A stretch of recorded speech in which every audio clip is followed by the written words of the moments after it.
하나님 말씀합니다. 사무엘상 15장 1절에서 9절까지입니다. 사무엘상 15장 1절에서 9절까지 같이 읽겠습니다.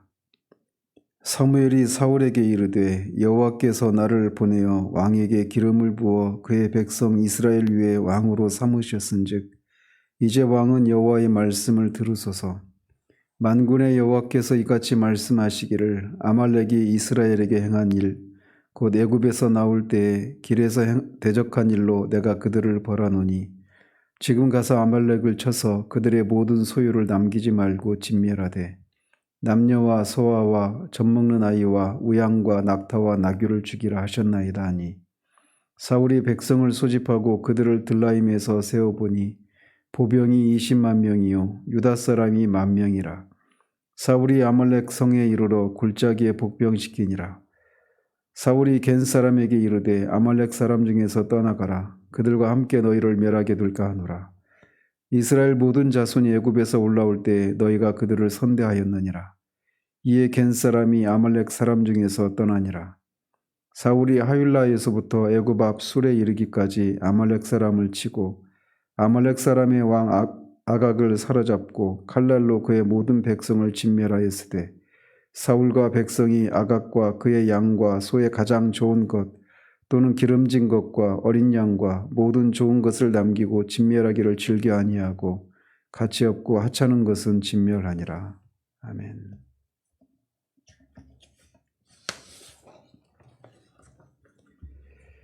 어제는 사울의 치적과 그의 가계에 대해서 살펴봤습니다.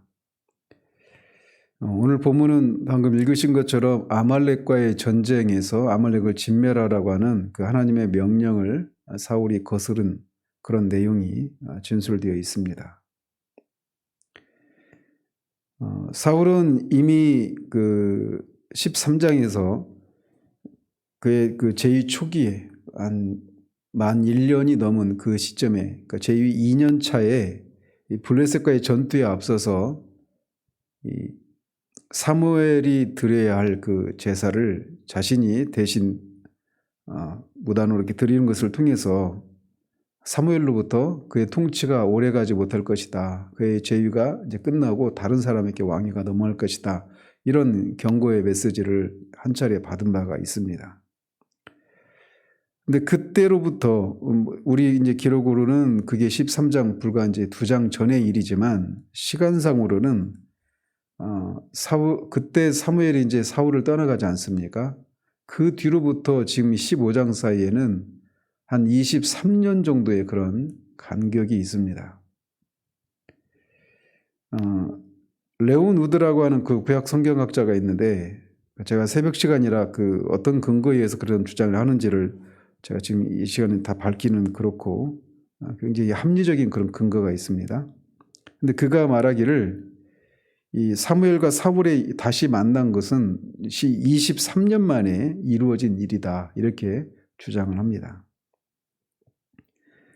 따라서 이렇게 오랜 그런 시간적인 공백이 있었다라고 하는 것은 이 두 사람 사이에도 인간적으로 이렇게 소원해진 이런 것도 있겠죠. 그런데 그보다 더 근본적으로는 사울이 하나님의 말씀을 전하는 선지자와 바른 관계를 이렇게 소원해져 있다라고 하는 것을 통해 사울과 하나님과의 관계도 그만큼 소원해져 있을 것이다. 이렇게 볼 수가 있는 겁니다.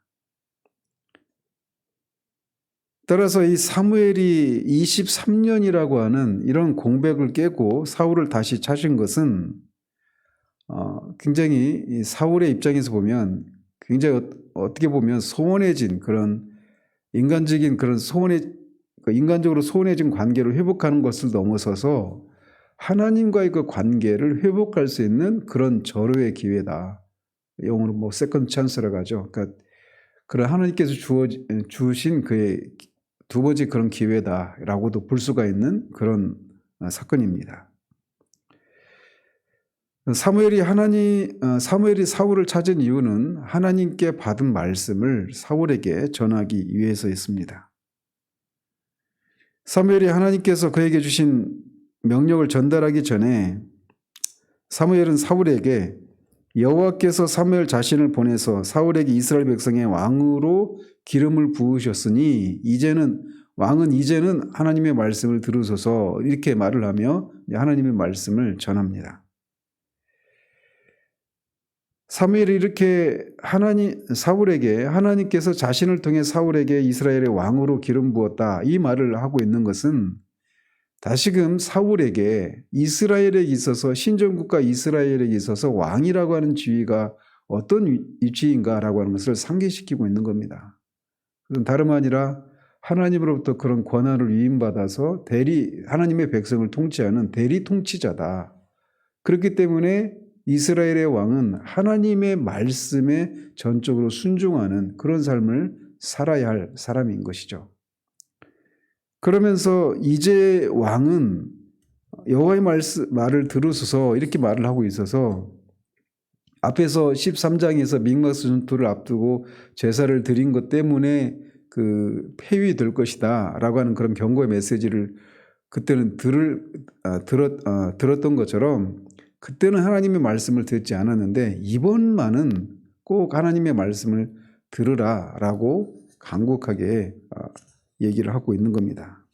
그래서 이번에는 하나님의 말씀을 들어서 하나님으로부터 긍휼을 입기를 바라는 마음으로 이런 얘기를 하고 있는 것입니다. 따라서 이것은 사울에게 비록 사울이 한번 하나님의 말씀을 어기고 이렇게 폐위에 대한 경고의 메시지를 듣긴 했지만 다시금 그 사울에게 하나님이 말씀을 주셨다라고 하는 것은 그에게 돌이킬 수 있는 그런 기회를 제공한 것이다. 이렇게 볼 수가 있는 것입니다. 이처럼 하나님은 사람을 이렇게 노하기를 더디하시고 오래 참으시는 그런 분이시다라고 하는 것을 여기서도 볼 수가 있는 것입니다.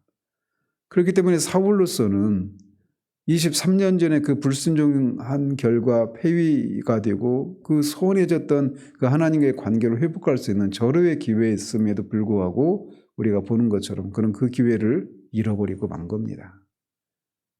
그 배경이 무엇인가 이제 뒤에서 더 살펴보도록 합니다. 어쨌든 사무엘을 통해서 하나님이 전하신 명령은 아말렉을 진멸시켜라 라고 하는 것이었습니다.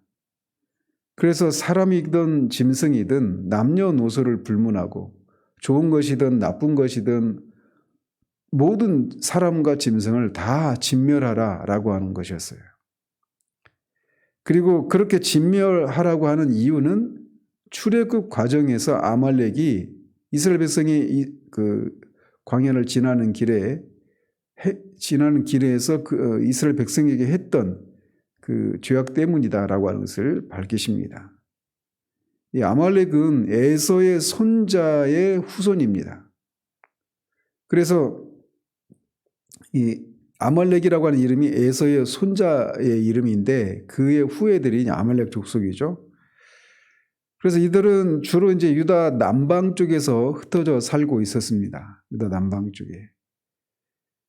그러면서 이 출애굽의 과정에서 이스라엘 백성이 르비딤 그 광야를 지날 때 이스라엘의 그 후미를 피곤한 그 이스라엘 백성들을 쳐서 그들을 죽이는 그런 죄악을 범하죠. 그래서 그때 아말렉과의 전투에서 이제 모세가 손을 들고 기도하고 한 이런 장면이 기억나시죠?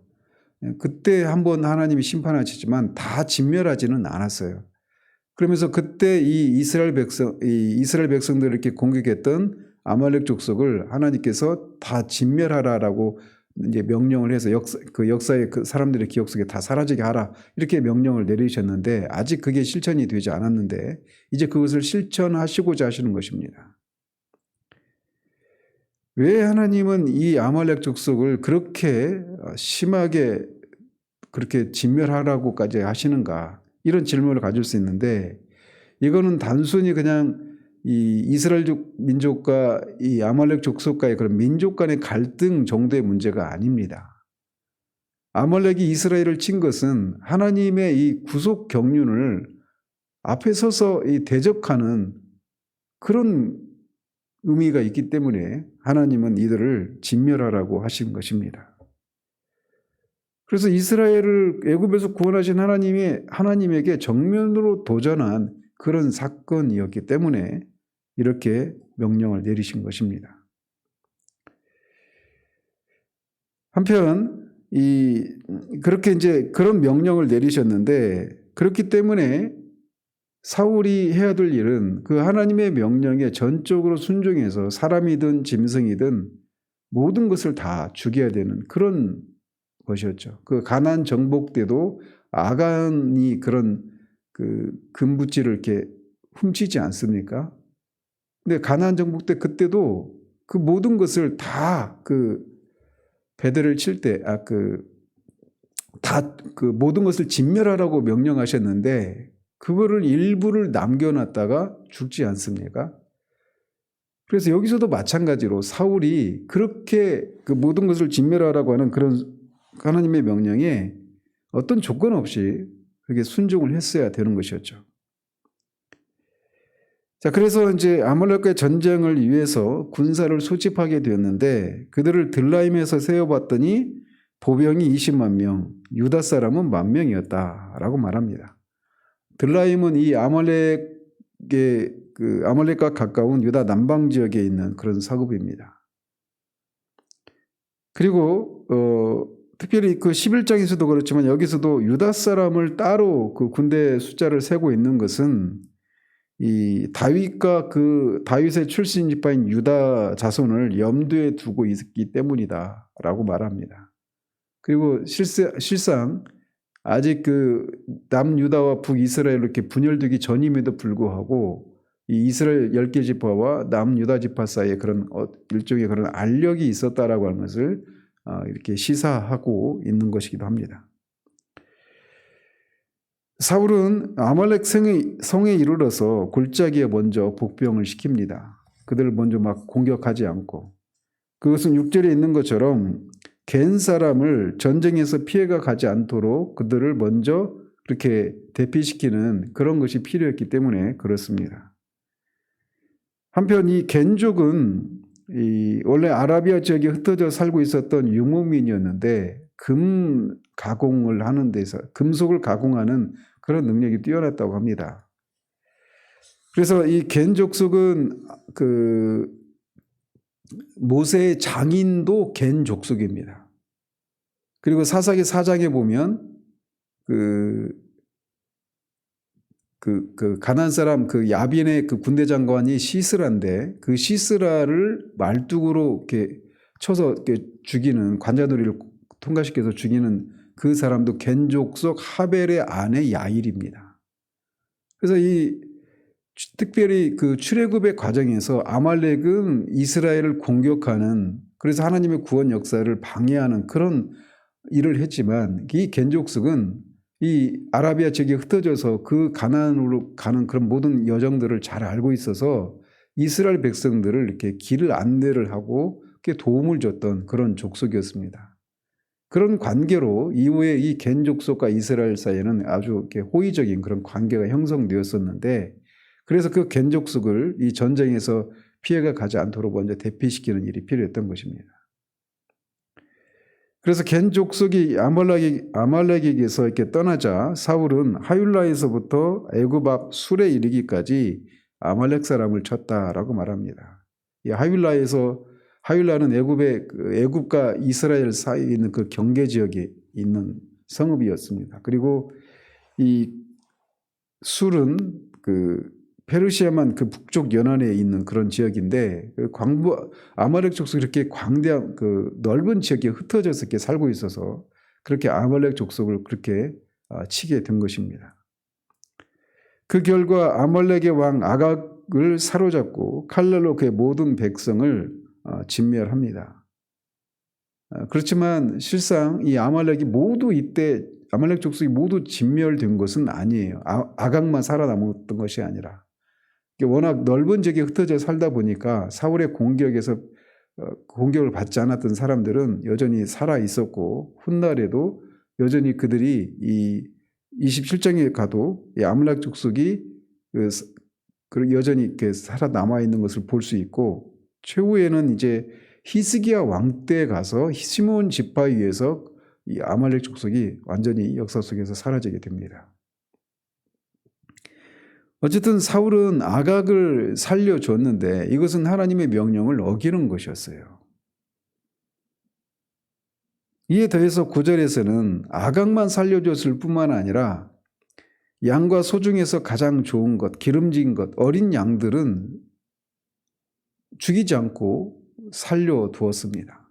그리고 가치 없고 하찮은 것들만 다 죽이고 가치 있고 좋은 것들은 살려주었다. 이렇게 말을 하고 있는 겁니다. 이것에 대한 사무엘을 통한 하나님의 판단은 사울이 하나님의 명령에 불순종했다. 이게 이제 뒤에서 내리는 판단이죠. 그런데 우리가 주의할 것은 사울이 이 한 행동은 외적으로 보면 사울이 전적으로 불순종한 것은 아니라는 사실이에요. 즉 사울은 하나님의 명령을 완전히 거부한 것도 아니고 그렇다고 해서 완전히 순종한 것도 아닌 그런 순종을 한 겁니다. 이거를 이 요한계시록 3장에서는 라오디게아 교회를 향해서 차지도 덥지도 않은 이런 신앙을 그렇게 표현하고 있는 것이죠. 그래서 사울 자신이 판단하기에 가치가 있는 것들은 남겨놓고 가치가 없는 것들은 죽여서 하나님의 명령을 이렇게 순종했다. 이렇게 스스로 판단을 한 것이죠. 그래서 결국은 사울이 생각할 때 그렇게 가치 있는 것들은 살려주는 것을 통해서 그래서 하나님의 명령을 전적으로 순종하지 않는 것을 통해서 하나님의 명령을 사울이 스스로 가치가 있는지 없는지를 판단하고 있는 그런 죄를 범한 겁니다. 이 월권이죠, 월권. 그러니까 제가 뭐 개인적인 말씀을 드려서 그렇지만 제가 직장을 다니는 중에 제가 대리 진급을 이제 한 해였는데 그때 술을 회식 자리에서 승진자들만 가는 자리에서 제가 술을 한 잔 받아 마셨었습니다. 막 그 전후 사정 얘기하면 긴데 어쨌든 술을 한 잔 마셨다가 다시 뱉었어요. 입을 헹궈내고. 술을 마신 겁니까? 마시지 않은 겁니까? 그러면서 그리고 나서 이제 제가 한 2주 정도 그런 시간을 보내면서 제 안에서 계속 양심의 그런 송사가 있는 겁니다. 술을 마셨다. 또 다른 목소리는 마시긴 했지만 다시 뱉어냈으니까 술을 마신 건 아니다.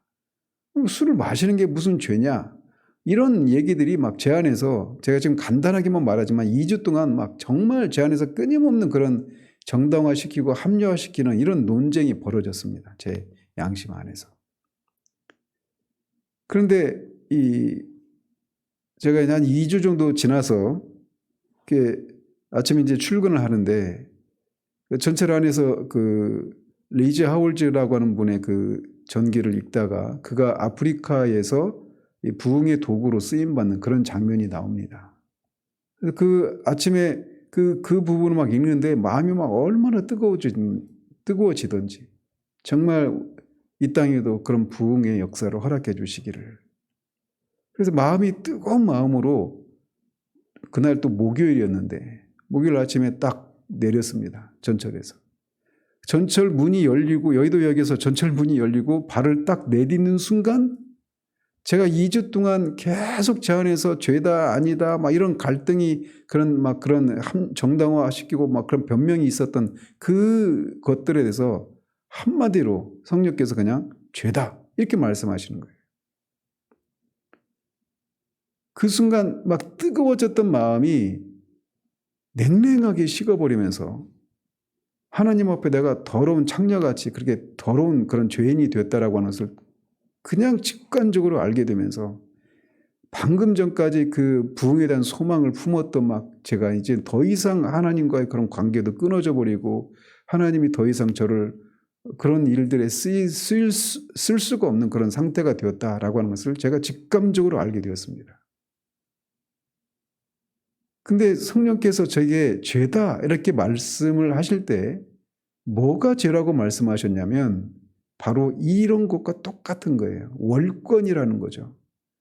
죄냐 죄가 아니냐를 판단할 수 있는 것은 제가 할 수 있는 것이 아니라 오직 하나님만이 하신다라는 겁니다.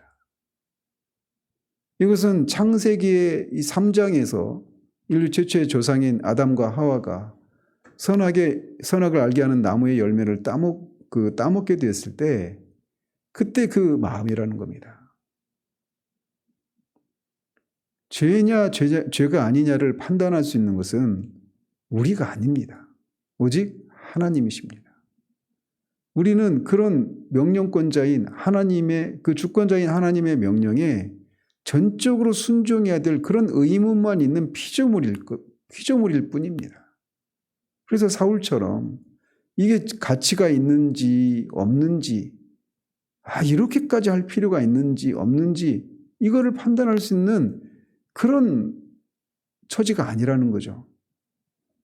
물론 저는 이제 그 일을 통해서 하나님께서 다시 저를 회복시키는 일이 있었어요.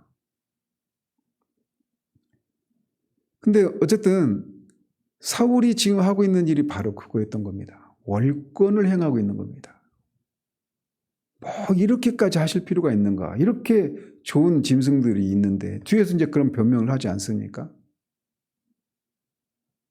우리는 하나님 앞에 종종 우리 스스로 판단하는 겁니다. 하나님의 뜻이 명백함에도 불구하고 그것에 대해서 정당화시키고 합리화시키는, 그래서 그 하나님의 명령이 뭔가 하자가 있는 것 같고 뭔가 좀 더 우리의 어떤 판단에 의해서 우리의 어떤 순종을 통해서 뭔가 좀 보강되어져야 될 것 같은, 보완되어져야 될 것 같은 그런 생각들을 한단 말이죠. 근데 그게 외견상 보면 그렇게 죄악된 것도 아닐 수 있습니다. 그렇기 때문에 우리 안에서 그런 정당화시키고 합리화시키는 그런 논리들이 생겨날 수 있는 거죠. 그런데 하나님 보시기에는 하나님의 뜻에 온전하게 순종하지 않는 것이면 그건 불순종한 겁니다. 그래도 사울은 일부는 순종하지 않았습니까? 그런데 순종하지 않은 거예요. 차지도 덮지도 않으면 내칠 뿐입니다. 왜냐하면 그런 태도 속에는 하나님의 뜻이 아닌 자신의 판단을 더 가치 있게 여기는 그런 월권과 오만함과 교만함이 도사리고 있고, 그 밑바탕에는 뭐가 더 도사리고 있느냐? 인간의 탐욕입니다.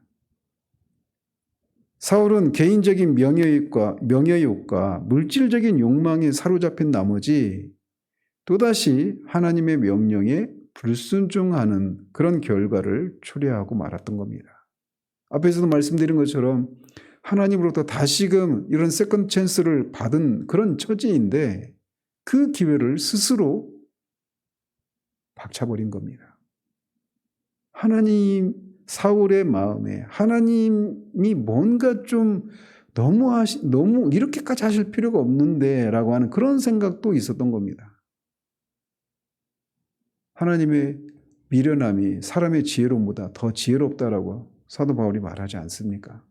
하나님의 약하심이 사람의 강함보다 더 강하다고 말씀하지 않아요? 우리는 하나님의 뜻에 전적으로 순종해야 될 의무만 있는 것이지, 그 하나님의 뜻을 어떻게 하든지 조금이라도 내가 피해가기 위해서 이렇게 저렇게 정당화시키고 합리화시키고 뭔가 하나님의 뜻이 뭔가 부족한 것 같은 그런 어떤 생각을 가질 그런 위치가 아니라고 하는 것을 우리가 잊어서는 안 되는 겁니다.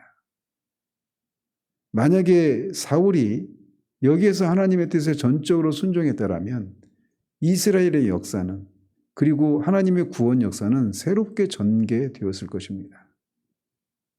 그러나 불행히도 사울은 이번에도 하나님의 명령에 불순종함으로 하나님께 완전히 버림받는 처지가 되고 맙니다. 결국 이런 사울의 불순종은 본질적으로 그런 그 안에 도사리고 있는 인본주의적인 그런 불신앙, 이게 자리하고 있었던 거예요. 그렇기 때문에 그는 신분주의적인 그런 왕으로서 적합하지 않은 그런 최종 판단을 받게 되고, 그래서 이제 다윗이 새롭게 하나님으로부터 기름 부음을 받아 이스라엘의 왕이 되게 되는 겁니다. 이처럼 하나님의 말씀보다 이게 앞세우고 있는 인간의 욕망은 모든 죄의 뿌리입니다.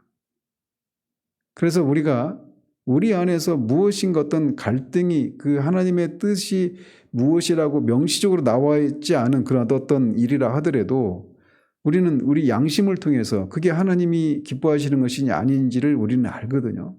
그 양심의 소리에 우리가 귀를 기울여야 되는데, 그것에 대해서 이렇게 저렇게 정당화시키고 합리화시키고 있는 그런 경우들이 있을 수 있습니다. 어쩌면 지금이 그런 순간일 수도 있고요. 근데 양심을 이겨서는 안 됩니다. 양심은 우리 안에 심어놓으신 하나님의 목소리예요. 우리는 거기에 이렇게 저렇게 토를 달고 일부만 우리가 생각할 때 어떤 수정을 해서 좀 더 좋은 그런 제안을 하나님께 드리고 그것에 따라 우리가 행동하는 이런 방식의 삶을 살아서는 안 되는 겁니다. 따라서 오늘도 우리가 기도 가운데 우리 안에서 그 하나님 앞에서 끊임없이 반복되고 있는 그런 양심의 송사를 우리가 이기려고 하지 말고 정직하게, 맞습니다. 하나님이 옳으십니다, 이렇게 순종하는 것을 통해 양심의 평안을 찾을 뿐만 아니라 그런 가운데 임하시는 하나님의 능력을 경험할 수 있는 그런 한 날 되기를 우리 주님 이름으로 축원드립니다. 기도하겠습니다. 하나님 아버지, 사울이 다시금 하나님과의 관계를 회복할 수 있는 절호의 기회로 하나님이 아말렉을 진멸하라고 하는 명령을 주셨지만, 그가 일부는 순종하고 일부는 순종하지 않는 그런 죄를 범한 것을 우리가 살펴보았습니다. 일부는 순종했지만 하나님 보시기에는 하나도 순종하지 않은 것임을 우리가 보게 됩니다. 그 과정에 사울이 자기 소견에 가치 있고 가치가 없는 것을 분별하고 그것을 통해서 하나님의 명령도 스스로 판단하는 그런 월권을 행하고, 그 월권을 행하는 그 뿌리에는 그런 인간의 탐욕과 명예욕이 자리 잡고 있었음을 보게 됩니다. 이 아침은 우리가 기도 가운데 하나님께서 우리에게 우리 안에 심어놓으신 그 양심, 하나님의 음성인 양심이 우리에게 끊임없이 우리가 어떤 행하려고 하는 어떤 것이 하나님의 뜻에 옳지 않다라고 하는 것을 말하고 있음에도 불구하고 그것을 실행하고자 하기 위해서 끊임없이 어떤 논리를 발견해내려고 하는 그런 모든 노력들을 이 아침에 중단하는 일들이 있을 수 있도록 하나님 도우시옵소서.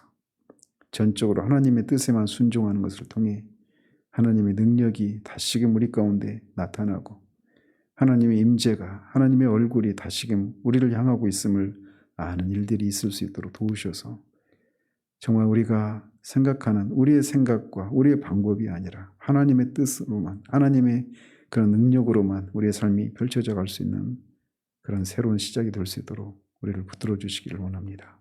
예수 그리스도 이름으로 기도합니다. 아멘.